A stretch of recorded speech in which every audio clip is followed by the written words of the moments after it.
Salut à tous les amis, aujourd'hui on se retrouve pour une nouvelle vidéo sur la chaîne Passion Rhum, une vidéo présentation, dégustation du Meizhane XO juste ici que j'ai acheté.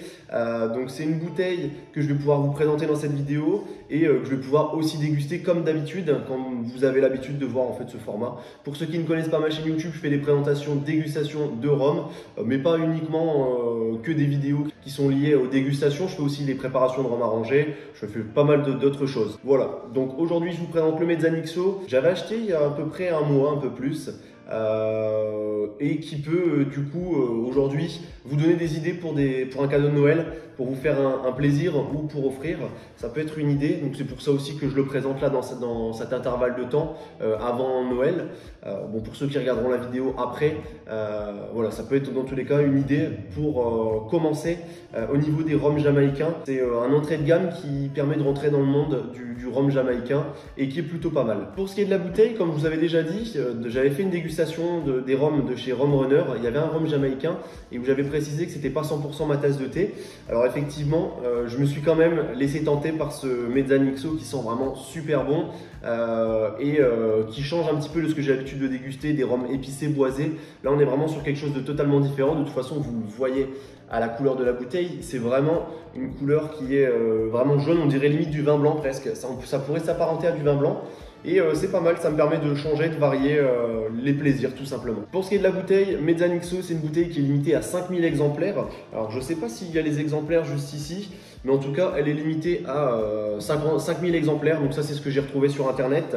On est ici sur un vieillissement tropical d'un assemblage de différentes distilleries. Donc des rhums qui sont compris, qui ont un vieillissement compris entre 4 et 23 ans. J'ai 2-3 distilleries que j'ai notées, que j'ai réussi à trouver. Donc on a Money Musk, Long Pond et Worthy Park, donc qui sont 3 distilleries jamaïcaines, et le maître de chez a été sélectionné dans les 2 autres aussi que j'ai pas précisé parce que j'ai pas trouvé les noms, dans 5 distilleries des rhums pour pouvoir faire juste ici le Meizhane XO.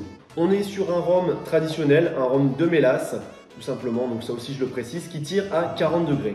On a aussi une belle bouteille juste ici, une étiquette assez simple, tout est écrit en anglais bien sûr, mais c'est vraiment sympa. On a la petite mention XO juste ici, le petit palmier avec Meizhane Extra Old Rum.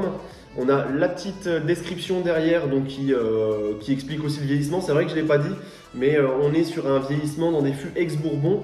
Est-ce que j'ai la précision dans quel type de fût ça a été vieilli? Malheureusement, j'ai pas la précision, mais en tout cas, on a une belle bouteille juste ici. Je trouve la bouteille vraiment sympathique, avec un beau petit design, avec une couleur juste ici qui est utilisée, c'est beaucoup qui est utilisé sur cette bouteille, c'est le vert. Et ça rentre plutôt bien en tout cas, j'aime beaucoup le design, très simple et avec des petites explications au derrière comme d'habitude sur beaucoup de bouteilles, on retrouve des petites explications par rapport au rhum. On est parti du coup pour l'ouvrir. Oh punaise, il sent vraiment trop bon et c'est vraiment une tuerie au niveau du nez. Ça change totalement de ce que j'ai l'habitude de sentir et de déguster, mais ça sent vraiment trop bon.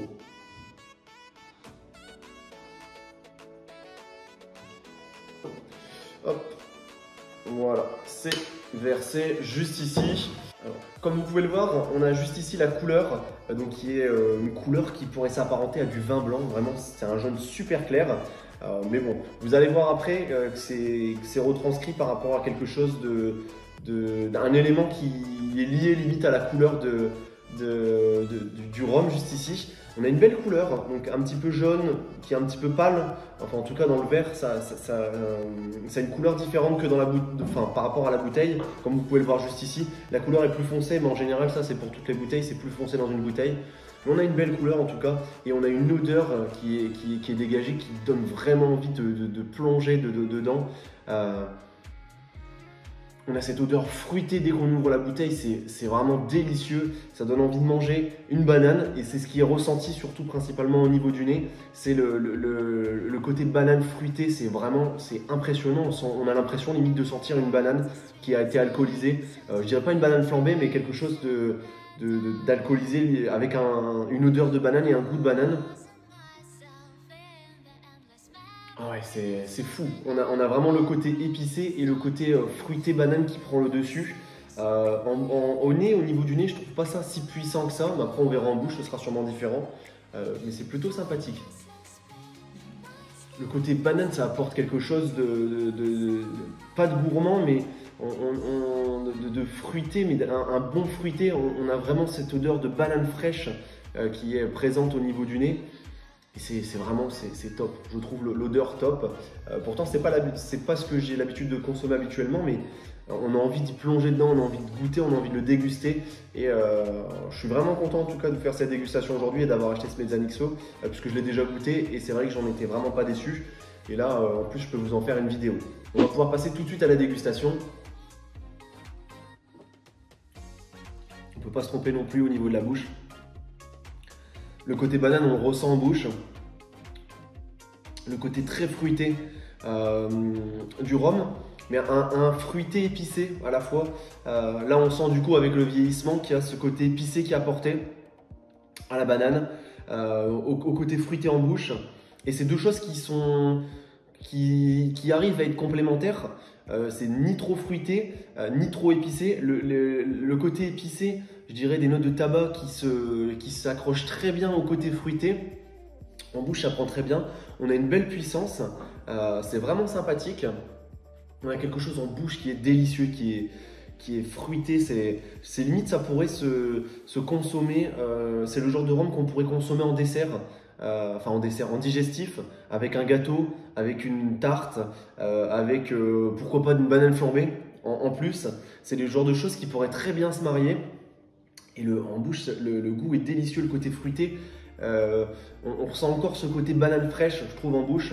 Parce que vous savez, on peut trouver un côté, il existe aussi, je suppose dans certains rhums, des côtés bananes un petit peu séchés. J'avais fait l'expérience avec un rhum arrangé où j'avais mis des bananes séchées dedans, enfin des bananes sèches.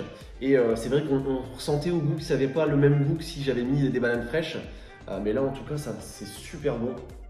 C'est délicieux en bouche. Ce côté fruité, il marque bien la bouche. Il entraîne vraiment une explosion de saveurs fruitées en bouche.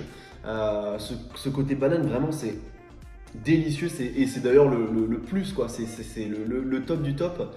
C'est que grâce à ce rhum jamaïcain, on arrive à avoir quelque chose de bien fruité en bouche. Et c'est une belle expérience pour commencer au niveau des rhums jamaïcains, sachant qu'on a les rhums jamaïcains sont beaucoup apparentés et beaucoup assimilés à ce côté fruité. En bouche, on a quand même, comme je vous ai dit, une puissance, mais c'est aussi à la fois doux en fait. C'est un peu équilibré, on est entre les deux. On est entre le côté puissant et le côté doux. Je ne sais pas comment le retranscrire, mais c'est pas mal du tout. Le côté épicé, encore une fois présent, bien présent aussi sur la finale surtout.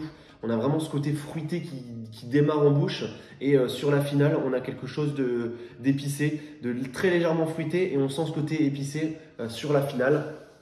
C'est bien sympathique en tout cas. Ça change un petit peu de ce que j'ai l'habitude de consommer, mais c'est vraiment quelque chose qui peut, comment dire, en plus s'associer avec pas mal de choses. Ça pourrait même être utilisé en repas. C'est moins dur, comment dire, c'est moins dur à consommer, à déguster qu'un rhum qui est trop épicé, trop boisé. Et ça pourrait être le genre de rhum aussi qui pourrait plaire à toutes les personnes qui ont encore du mal avec les rhums trop épicés, trop boisés. Parce qu'en bouche, du coup, le côté fruité, il y a le côté puissant, il y a quand même de la puissance dans le rhum, mais ça adoucit quand même en bouche, le côté fruité adoucit quand même la dégustation. Pour la conclusion, comme vous avez pu le voir, on est sur quelque chose de bien fruité. Si vous n'aimez pas les bananes, si vous n'aimez pas du tout les bananes, c'est pas la peine d'acheter ce genre de rhum. Si vous n'aimez pas les rhums fruités, c'est pas la peine non plus. Mais on est sur une dégustation qui apporte de la fraîcheur, qui apporte du fruité, qui apporte du peps. Un rhum puissant, avec une belle longueur, avec une odeur au nez qui est dégagée, qui est vraiment... qui est prenante en fait, qui donne envie d'aller un petit peu plus loin que juste sentir et essayer de découvrir les notes. On a envie d'aller se plonger dans la dégustation et on sent le côté un petit peu tropique aussi, moi je trouve. J'arrive à apparenter un petit peu ça. Enfin, moi je vois plutôt le côté tropical avec des rhums fruités comme ça. Je trouve que ça apporte un côté tropical, contrairement aux rhums classiques qui ont plus l'habitude d'être comment dire, d'être épicé, d'être boisé. Et j'aime bien, en tout cas ça change de ce que j'ai l'habitude de consommer. Et c'est une belle découverte, en tout cas je suis bien content d'avoir pu m'acquérir ce Mezzan XO. Et je vous le recommande, comme je vous ai dit, si vous cherchez un rhum jamaïcain pour débuter, ou même pour des personnes qui ont déjà goûté notre rhum jamaïcain.